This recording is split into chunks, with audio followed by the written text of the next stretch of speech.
Hello, my name is Margaret Graziano, and I'm the CEO and founder of Keen Alignment. We're an organizational consultancy firm working with the C-suite to make better cultures.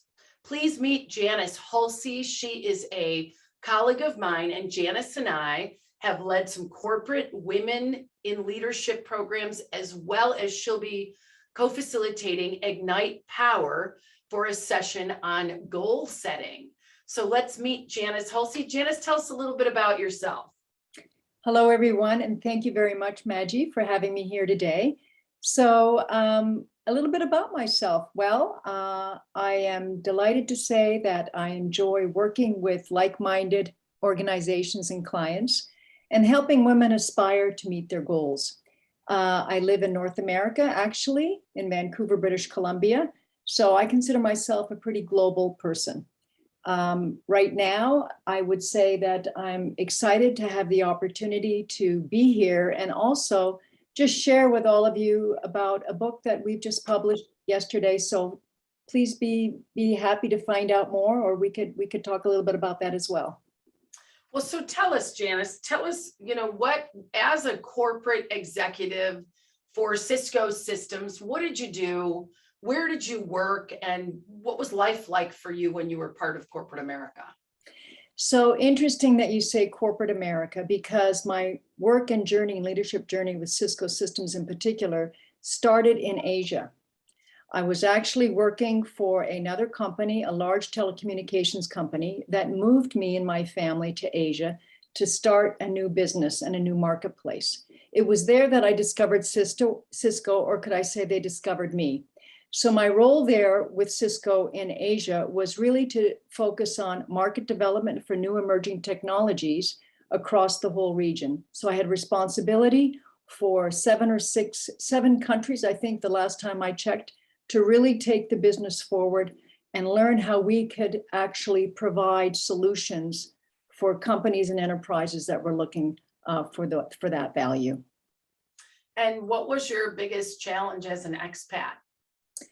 My biggest challenge was, first of all, I was going to a country that did not recognize women as the person in the principal. As a matter of fact, they only recognized women as the trailing spouse. So that was an interesting thing for me to overcome. The other area that I had to overcome was being in a very diverse culture and countries, is being a woman in a leadership role, particularly in high technology. So that was difficult to overcome. And it was also difficult to actually build talent that was extremely male dominated in that field that I was. But I was able to overcome those challenges, and I learned a lot in the process too. So in the last few years, you've left Cisco, partnered with a colleague, and just launched a book and published it yesterday. What is the name of that book? The name of the book is Age of Freedom, Women at the Crossroads of Career and Change. And what motivated you to write that book? Because I was actually at the crossroads of career and change, Maggie. And when I left Cisco and I left Asia, I had fear. I had fear of coming back, fear of being able to bring value back to a marketplace and an environment that I had left a long time ago. Fear about being able to perhaps join another company at the same level I was, not having been in the country for a while. And then after recognizing that, I realized, you know what? I can do this on my own. I can develop relationships with like-minded organizations in the consulting practice, particularly in the coaching area, and take everything I've learned and help bring some value to those organizations and the people I coach. Awesome. And you certainly did that with our women's leadership program. Specifically, the module that Janice led was goal setting, how to take your ideas and your dreams and what you wish and turn it into a reality, very specific, something that you can measure. And the women went on to present their ideas to the executive team about what they could do to not only change culture and forward culture, but to build systems and structures that could take their organization to the next level. So thank you, Janice, for that. So tell me a little bit about your leadership journey. You didn't just one day wind up in Asia. How did you get there? How did you get selected for that role? And what was your journey moving up through corporations to where you could get recognized as somebody who would get sent overseas for a whole new project and program? So I started my career in the Bay Area in San Francisco, and I got my feet wet in the high technology space. It was actually a time where startups were a dime a dozen, and everybody was trying to make their mark. But it was an area that I felt really excited about because I felt I could learn a lot. So I started my career as, I would say, an individual contributor, focusing on sales and marketing and selling technology and solutions to companies that actually didn't think they needed it. So after spending about 5, 6, 8 years in honing my craft in that area, I realized that, this is really cool to be in this particular market space that's growing dramatically. I'd love to have the opportunity to lead something and do something different. So I approached my current company at that time with a plan that said, you know what, we could be actually doing a lot more in new markets like Asia. What do you think? So we put together a plan, a strategic vision for 2 or 3 years. I was fortunate enough that they selected me to lead that effort. And I packed up my bags, took my 2 sons and my husband, and we moved over to Asia. Well, it was a bit of a shock because once I got there after 2 years, they said, oh, we just want to let you know that we've been acquired and we'd like you to lead the acquisition and integrate the company into the new business. And then we're not sure what we're going to do after with you. I said, that's fine. So that's when I found and discovered Cisco. And when I joined Cisco as a company, and I think a lot of companies, whether it's Microsoft or some of those high-tech companies in that space, you really need to have a plan. And I knew, Maggie, when I set foot in there, I said, when I leave this company, I want to be an executive. I need to figure out my plan and how I was going to get there, what my goals were going to be, and how I would develop that. And I never looked back. And I stayed very true to that. I stayed true to my belief system. Oh, there were ups and downs. Let me tell you, there were sideways and detours and so on, but I always came back. And as a result, I learned a lot. I grew a lot. I built the business. And it was time after 11 years, it was supposed to be 2 years. After 11 years, I said, thank you very much. I'm ready to come back to North America and maybe share with what I've learned in the C-suite and help companies and organizations develop a global diversity strategy. And so is that what you're doing now, is working to develop global diversity strategies, or what do you do right now? Right now, so I actually find that I work best with companies such as yourself at Keen Alignment and other companies that have, I would say, a global and diverse approach. So one of my partners is actually based in Australia. And he and I work together on with a lot of companies that look to aspire to create global diversity in their organizations, but also look at business-led outcomes and applying it with a very different mindset. And so that's what I do. And I find that when I work with partners or consultants or firms like yourself that have that global mindset, there's a willingness to learn from our clients. And they want to embrace that because knowledge is so important, and experience as well. So you've talked about from retirement to rewirement. Can you tell me a little bit about what that means? So I was, and if any of you have the opportunity to read the book, I would say I started off in the profile as being in the thick of it. Nothing could stop me, 14-hour days, 7 days a week. Who needs holidays, vacations off the map? Focus, focus, focus. And after doing that for a number of years, I realized that, what's going on? What's my life purpose? Where do I really want to move towards?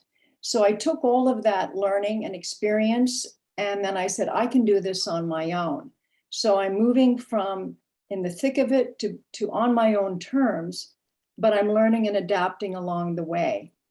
And that's when I think about how I'm rewiring myself, because once in a while I'll step back and being in the thick of it. It might be a project that might be a month and it's just going to be all hell bent.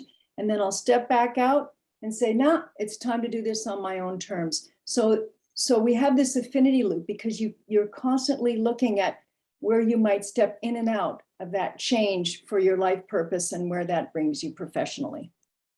And what would you say your life purpose is now in this moment? In this moment, you know, I was writing some notes down about myself because that is a really meaty question. I think I've actually found my life purpose. And you know how I discovered it? I discovered it by actually writing a lot of this book, because in this book, it's not just about your career aspirations.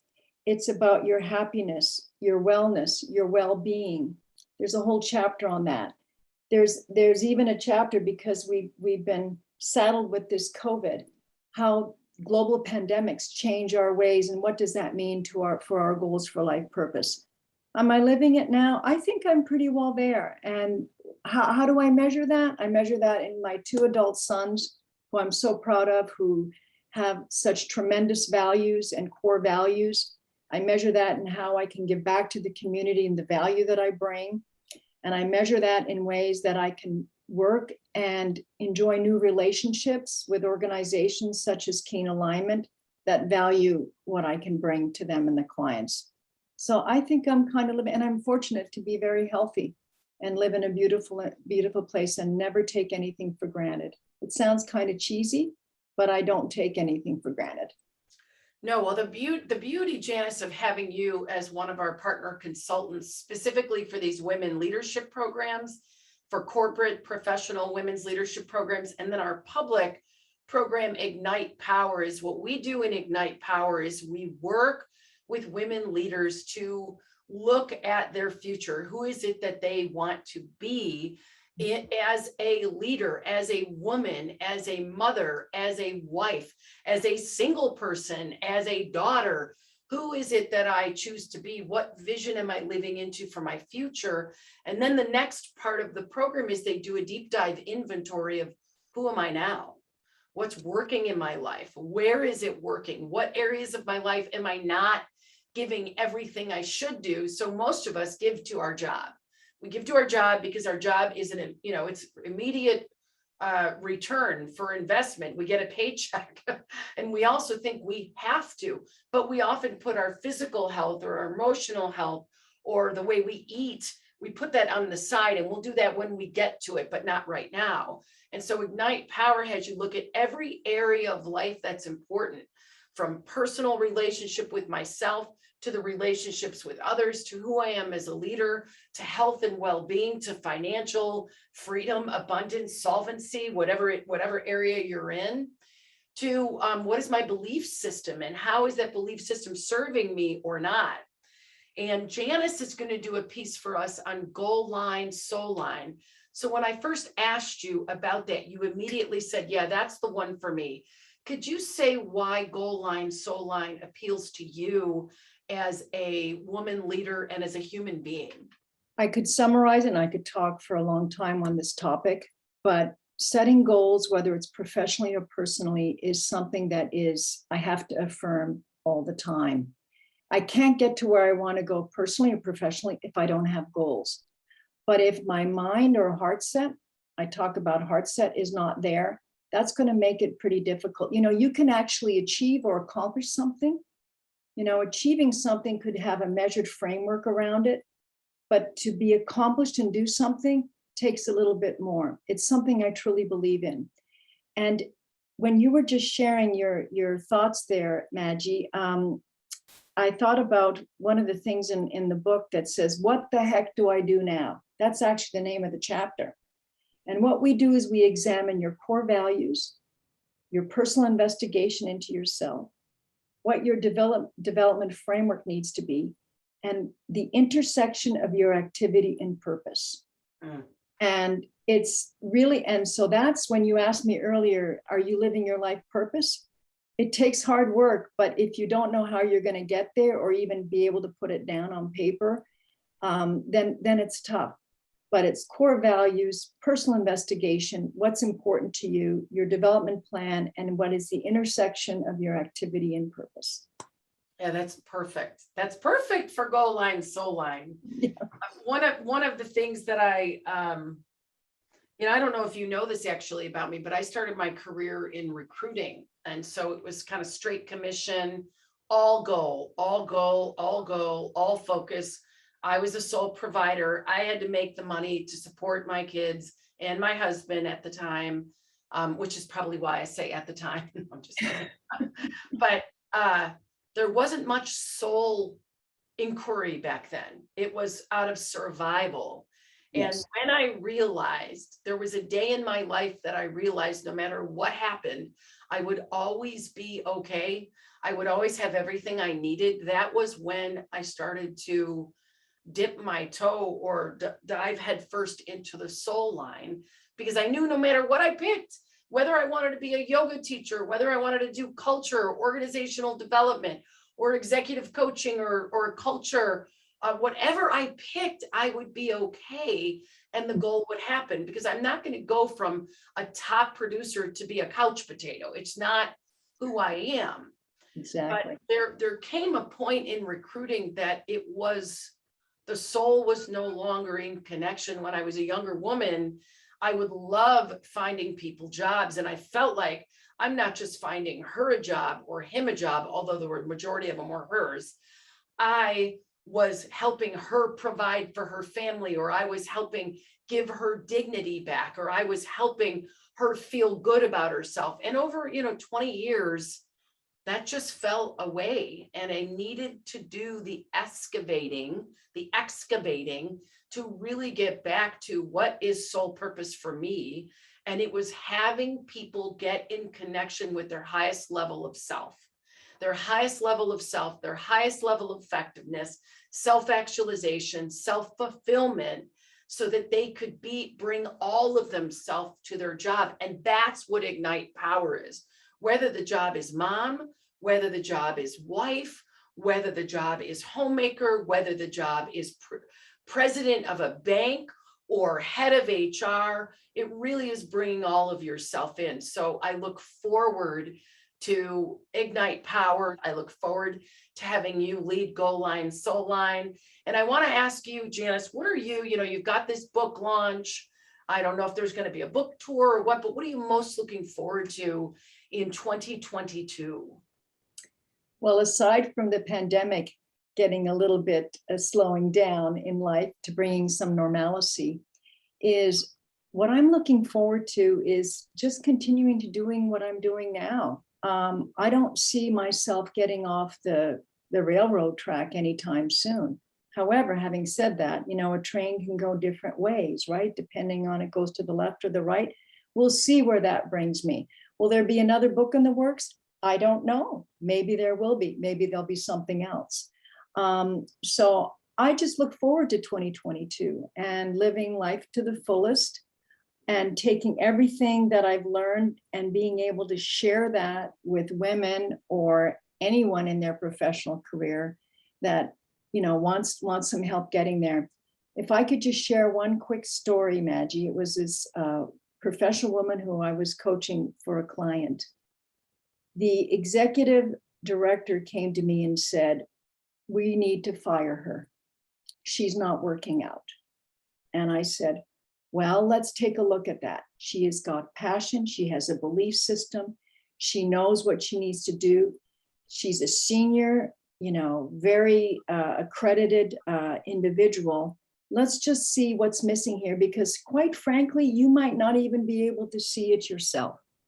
So it's also not just about coaching that one woman who, by the way, now happens to be one of their top performers, and who, by the way, the executive director says to me 8 months later, "Boy, did we ever miscall that," right? And it's understanding also and being able to share and creating that self-awareness that people don't have. And that is what inspires me.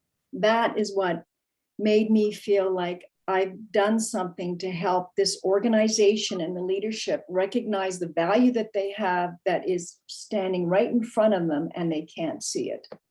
That's what I'm looking forward to. That is so powerful. This self-awareness piece is, I don't know if you've seen the leadership assessment that we give out, but it looks at 79 areas of how a person knows themselves, with one of the key points being, what's the degree of self-awareness when they look in the mirror? the Mhm. degree that they see what everybody else sees and that they understand their impact that they're having. And one of the lowest scores is emotional control, self-control, and right next to it is self-awareness. So on that note, we look forward to seeing you maybe in a women's leadership program or coaching with Janice or myself or in Ignite Power. And so if you're interested in learning more, go to keenalignment.com programs and you will see Ignite Power. And we look forward to seeing you soon. Thank you so much, Janice, and thank you everyone for watching. Thank you very much.